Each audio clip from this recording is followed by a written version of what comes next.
पाकिस्तान करपटू और एआई के लिए एक मिसाली मुल्क है। इसके दरवाजे दुनिया भर से करपटू मानक फर्मों और एआई डेटा सेंटर्स के लिए खुले हैं। ये बात पाकिस्तान के ब्लॉकचेन और करपटू मिनिस्टर बिलाल साकिब ने लॉस वेगस, अमेरिका में एक बैन-अल-अक़वामी बिटकॉइन कॉन्फ्रेंस में कही। ठीक है, पाकिस्तान की करपटू और एआई पॉलिसी गुज़श्ता चंद सालों में बहुत बदल चुकी है। इस साल पाकिस्तान की वजारत खजाना के तहत एक करपटू कौंसिल कायम की गई थी और बिलाल साकिब को इसका चीफ एग्जीक्यूटिव अफसर बनाया गया था।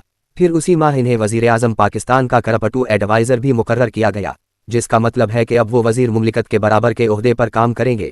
और इस हैसियत में इन्होंने अमेरिका में दुनिया भर के करपटू सरमायाकारों के सामने पाकिस्तान की करपटू पॉलिसी के बारे में तकरीर की।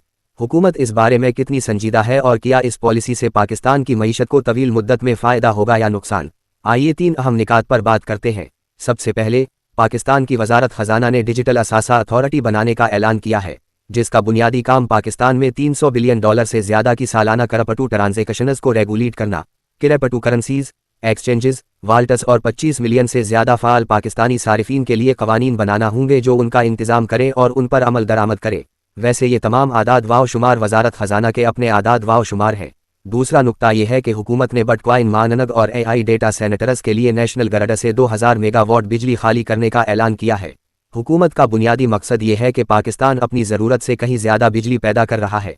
ऐसे पावर प्लांट्स से पैदा होने वाली बिजली जो अपनी सलाहियत से कम काम कर रहे हैं, बिटकॉइन की कानकनी के लिए इस्तेमाल की जाएगी और इससे आमदनी हासिल की जाएगी। अगले मरहले में हुकूमत करपटू और एआई कंपनियों के साथ मिलकर सोलर, हाइड्रोल और वनड पावर प्रोजेक्ट कायम करने का इरादा रखती है। ठीक है, ये अब भी एक दूर ख्वाब है। फ़िलहाल ये वाज़ेह नहीं है कि करपटू के लिए इस 2000 मेगावाट बिजली पर क्या टैरिफ लगाया जाएगा, कमर्शियल या किसी और कस्म का सब्सिडी वाला टैरिफ। अब आते हैं तीसरे और बड़े ऐलान की तरफ, और वो ये है कि हुकूमत पाकिस्तान अपना कौमी बिटकॉइन वॉलेट बनाएगी, जो पाकिस्तान का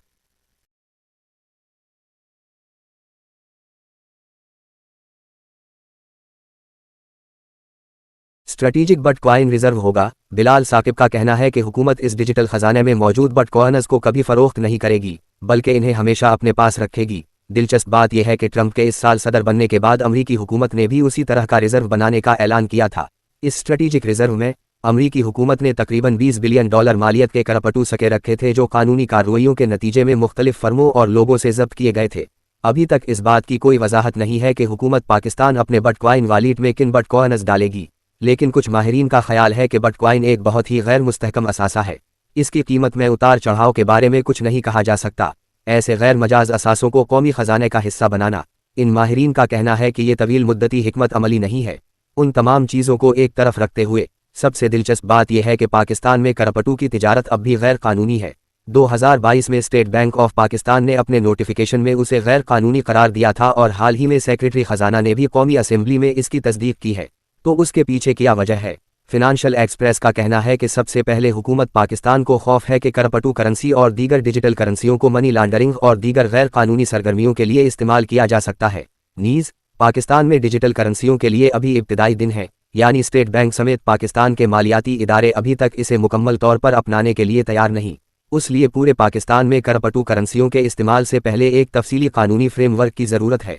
वैसे भी करपटू की दुनिया में पाकिस्तान का सफ़र अब बाज़ाब्ता तौर पर शुरू हो चुका है और बिनेंस के बानी, अमरीकी सफ़ीर और करपटू कंपनियों के बहुत से नुमाइंदों के साथ पाकिस्तानी हुकूमत के बहुत से उहदेदारों की मुलाकातें भी ज़ोर वाव शोर से जारी हैं। अब अगले चंद माह में पता चल जाएगा कि ये ऊँट किस तरफ मरता है।